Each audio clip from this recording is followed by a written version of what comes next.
Heineken has released its own mildly politically motivated advertisement, and unlike the Pepsi one, it seems to be a little bit more insightful, and most publications seem to be eating it up. However, there is one news organization that hates it, and of course, it's the Huffington Post. So we'll take a look at the article, but first, let's go ahead and take a look at the advertisement itself so you guys can get an idea of what they're talking about. I would describe my political views as the new right. I'd say that I'm left.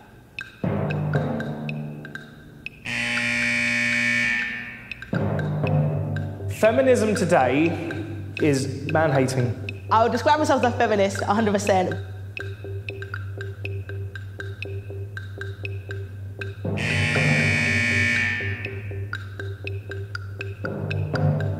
I don't believe that climate change exists. We're not taking enough action on climate change. I think it's about time these people got off their high horse and started looking for credible problems that actually exist. It's absolutely critical that trans people have their own voice. That's not right. You can't, you know, you're a man, be a man, or you're a female, be a female. Women do need to remember that we need you to have our children. Could I be friends with someone that says a woman's place is in the home? Right, OK, well, I'm an expert at flat packs. If you have any trouble, just watch me. So it looks like I've got your instructions here. I think so. Let me help you. Let's have just that bit there.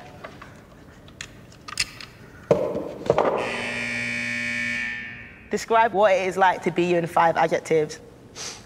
Okay, frustrating. Dedicated. Opinionated. Lucky. Ambitious. Offensive. Solemn. I have ups and downs. Strong. I want to say attacked, misunderstood. Name 3 things you and I have in common. We're both male, we're both confident, and we're both loudly spoken. We know each other better than people who've known each other for 10 minutes should. You seem quite ambitious and positive, and you've got this really, got a glow. Do you know what I'm saying? Your aura's pretty cool. I'm sensing, are you former military or something? People have said that, but there is no, Really? there is no history. So are you then ex-military? Yeah. If you're ex-military, I'm very proud of you already. Well, So I grew up in a bit of a rough state. I've experienced homelessness. I've known what it's like to have absolutely nothing. Yeah. So yeah, I'm definitely most grateful just for life. We've only just met, but I think you're the sort of person that would listen to me and we'd have a discussion rather than an argument. Yeah, you could hang out with, man. let's go. Come on, Chance. Goodness sake. You're right, mate. Fitter than I look. Perfecto. Oh, yeah. There you go. So basically, I think we just built a bar. Yeah. Okay. Here you are. Each take a bottle and place it on its corresponding markings on the bar. Attention, please now stand to watch a short film. Feminism today is definitely an excuse for misandry, man-hating. If somebody said to me that climate change is destroying the world, then I'd say that is total piffle. So transgender, it is very odd. We're not set up to understand or see things like that. I am a daughter, a wife. I am transgender. I feel like the battle for feminism definitely isn't done. The fight is never going to be over, if I'm honest with you. You now have a choice. You may go, or you can stay and discuss your differences over a beer.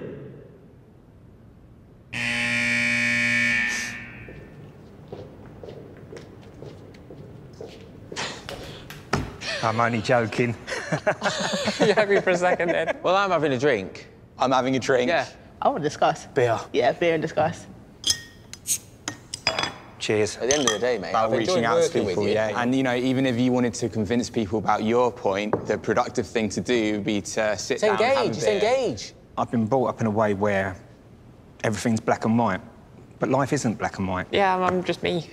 Yeah. Smash the patriarchy. I'll give you my mobile number, you give me yours, and we'll keep in touch. I'd have to tell my girlfriend that I'll be texting another girl.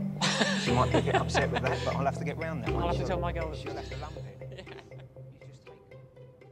Now, I gotta be honest with you, I hate advertisements as much as the next person, but this was a bit of a cute ad. I can't lie about that. Now, of course, the Huffington Post would be the person to shit on everybody's little parade. So let's take a look at their article and see what they have to say. If you asked me to describe the worst blind date ever, it would go something like this. We arrive at an abandoned warehouse for drinks. My date looks like a cross between John Malkovich and Britney Spears when she was struggling. I can tell I'm going to need to get drunk to get through this. But first, for no discernible reason, we have to build an entire fucking bar from scratch. Now I'm sweating. Midway through the date, it's revealed that the person I'm working with is an actual neo-Nazi. A strained conversation ensues about why my humanity isn't up for debate. Then we drink the third shittiest beer on the planet until one of us dies from kidney failure. The end. This woman sounds like she's gonna find herself a man sometime soon, am I right? If that sounds familiar, you've probably seen the new Heineken commercial being dubbed the antidote to the Pepsi Kendall Jenner ad. Well, the funny thing about antidotes is, over time, they can be just as deadly as the poison. And that's why this ad is high-key worse than Pepsi's latest tragedy and or brilliant marketing ploy. The antidote becomes the poison? Sounds kind of like feminism, am I right? I understand the urge to like the Heineken ad. It shows people with opposing viewpoints finding common ground while engaging civilly and bonding over capitalism. It's a liberal turkey, light-basted with conservative values, and the Pepsi ad was more like a frozen butterball to the face. So what's not to like? Well, everything. This woman seems like an absolute insufferable bitch, and I'd hate to be in a situation where I'd have to drink a few beers with her, to be completely honest with you, but let's go ahead and allow her to explain, to womansplain, so to speak, why the Heineken ad was problematic. For starters, we have to stop putting regressive ideology on equal footing with progressive ideology, because they're fucking better. If for no other reason than because it's mathematically disingenuous. For example, the Heineken ad, one of the blind date subjects doesn't believe in climate change while the person he's paired with does. Can I pause here for a second and be honest? I don't give a shit about climate change. I'm too busy trying to find affordable housing and childcare. But that doesn't mean I go around trying to pretend it's not happening. I don't have to be among the 97% of scientists who agree that climate change is real and man-made. Okay, I gotta stop right there for a second. So when you say you have 97% scientists, you imply you have a list somewhere with 100% of scientists. That whole 97% is verifiably false. It has been proven false on many occasions. And the idea that someone who's a climate denier is typically just a skeptic, a person who's coming to a different conclusion based on the evidence that's being presented.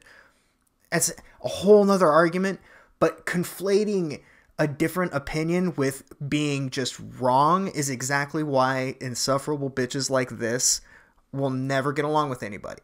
They just automatically go, we're better than you, everything I believe is right, there is no gray area, and there's a gray area. Anyway, let's proceed. I know climate change is real because I gave birth in November and my child has only seen snow twice, even though we live in New England and she sleeps in the freezer. Why does she sleep in the freezer? Climate change is already having real and lasting effects on the most marginalized communities and impoverished nations. So why would we give a shit, give the alt view any airtime? Well, man, I don't normally stop reading the article to give my opinion, but this is just absolute insanity. So, I see snow. I live in an area that's known for having really hot weather, and I'm at a high enough altitude where I see plenty of snow. Also, Al Gore said that there would be no snow on Kilimanjaro in 2017, and guess what? Go ahead and Google it for yourself. There is snow on Kilimanjaro this year. Plenty of it, in fact, more than there was when Al Gore made this fallacious claim. Anyway, especially when that view is completely false.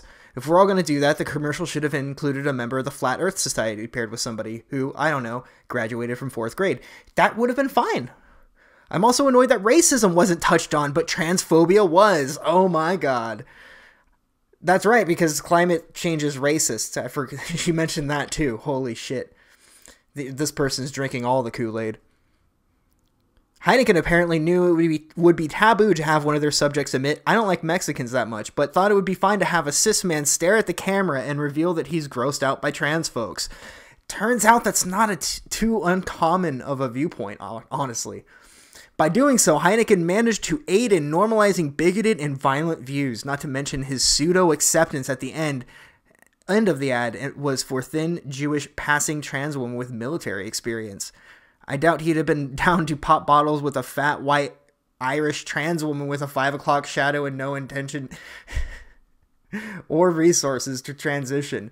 That's because a person, you know, you meet a person, you're like, oh, you used to be in the military, and then you realize it's a guy at transition. You're like, oh, this person, you know, they're more presentable. Do you want to hang out with the feminist with the arm hair and the fucking shirt that isn't right? She's screaming, "I'm a fucking man, okay?" Do you really want to hang out with that person? No, the person that's being absolutely reasonable. Take someone like Blair White. I saw her on, this is the first time I've ever seen anything that she was in, although people, I believe, whose opinion I respect, really like her. I saw her on Crowder's channel, and she's badass. She's totally a type of person I'd like to crack a beer with. But I don't want to crack a beer with Trigglypuff, for instance. Just throwing that out there. I know I'm getting a bit ranty here, but I just, god damn it, this article just makes me want to die. For me, the final pairing was the most infuriating. It featured a presumably queer white woman and the villain from Ant-Man. At one point, he says earnestly, women need to remember that their purpose on Earth is to have his children. I had to pause that commercial for a point to go and rewatch the Pepsi ad just to recalibrate my capacity for Jewish bullshit. Are they anti-Semitic? Is the Huffington Post, do they hate Jews? It's like the first, I feel like I've read that a few times in this. Okay, we'll just go on. I only continued because I convinced myself that the sister might bash a Heineken bottle upside the dude's head. She let me down. Man, this bitch isn't just insufferable, she's actually, you know, a violent psychopath. The commercial ends with everyone smiling and laughing over their bigotry and diminished humanity. And just like in real life, cis Jewish women don't even bother to show up. Cue the sound of liberals furiously masturbating to the idea of terrible Jewish men, and marginalized folks can get along if only they spent more time building IKEA furniture and doing European Coors Light. Pardon me, drinking European Coors Light. This commercial is the worst type of propaganda. It tricks you into thinking social problems can be resolved if only people tolerate their oppression just a little while longer. It pushes the idea of bigotry, sexism, and transphobia are just differences of opinion that are up for debate and deserving of civil discourse and equal consideration. And it makes folks think that 4-minute commercials are a viable way to address societal ills that corporations have no interest in fixing. I'm sorry, Heineken, gonna have to do a better job if you want us to forget about that time you hung promotional banners in an underground dogfighting club. Oops. I don't give a shit, though. So this is a weird one. This is an oddly anti-Semitic article. I haven't seen a lot of liberals that are openly hateful towards the Jewish people, but here it is. I guess they're never too scared to say anything on the Huffington Post. But the very idea that people are being oppressed in this video, how are they seeing the same reality we're seeing? I don't get it. Is this person willfully ignorant, or are they just crazy? And on top of that, it's very common for these people on the far side of the left. I'm not even sure how far on the left she is at this point, but to conflate someone's entire argument with being, you know, how she called the guy a neo-Nazi right off the bat, probably because he said he was right-wing and he has no hair, so he's a neo-Nazi. There's always this attempt to say everything that people disagree with me on, all of them are evil. That's why. Attributing motive to be that of malice, always. But more than that, creating this false sense of right. The virtuous, the virtue signaling. I think that's where the term comes from, probably.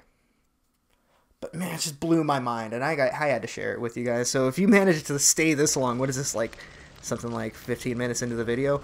Great job, man, because I'm gonna just need to dunk my head in some water after this.